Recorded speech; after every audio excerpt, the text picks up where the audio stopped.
When we think of words that describe God, many words come to mind. And that's what our new series is about. It's about the words that describe who God is and what his attributes are like. We finished that series on the Lord's Prayer. And the first part of that Lord's Prayer is recognizing who God is and admiring, worshiping, praising him for who he is. So today our focus and the title of the message is God is Holy. Now this is a series that I had done about a year ago, almost a year ago.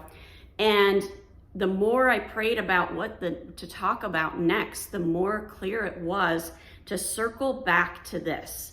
Circle back to how we can describe God. So today's message is God is holy. And that brings us to 1 Samuel chapter 2, starting in verse 1. And this is Hannah's prayer. And it says, "Then Hannah prayed and said, 'My heart rejoices in the Lord. My horn is lifted high. My mouth boasts over my enemies, for I delight in your deliverance. There is no one holy like the Lord. There is no one besides you. There is no rock like our God.'" Now, as we look at this, she starts off by praising God for who he is. And within that, she's declaring that no one is holy in the way that the Lord is holy. So right away, I started looking up the definition of holy. And what it means is to be set apart, to be consecrated, to be special in some way. Then I looked at the Merriam-Webster dictionary, and it said the same thing. It said to be set apart, to be special in some kind of way. So the Lord is set apart from the rest of us. Why is he set apart from the rest of us? Well, because he does not sin. He is always God. He is always on his throne. He is always ruling over this universe, and he is always in control. And we've got to remember that even when we're going through those hard times. In Psalm 99, verses 8 and 9, it says, "Lord our God, you answered them. You were to Israel a forgiving God, though you punished their misdeeds." So this writer is remembering the things that God has done. That's why a prayer journal is so important. It helps you to remember the things that God has done, even those teeny tiny things that are easy to forget, excuse me, a month or so later. Verse 9, "Exalt the Lord our God and worship at his holy mountain, for the Lord our God is holy."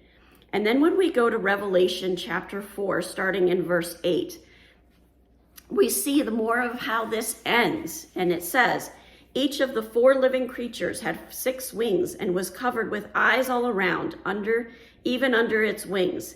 Day and night they never stopped saying," and what was it?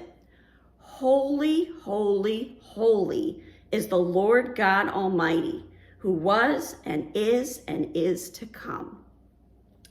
What are these creatures proclaiming? They're proclaiming that God is holy. They're proclaiming that he's the Lord God Almighty. They're proclaiming that he's eternal, that he doesn't have a beginning, he doesn't have an ending, and he's still active in our present.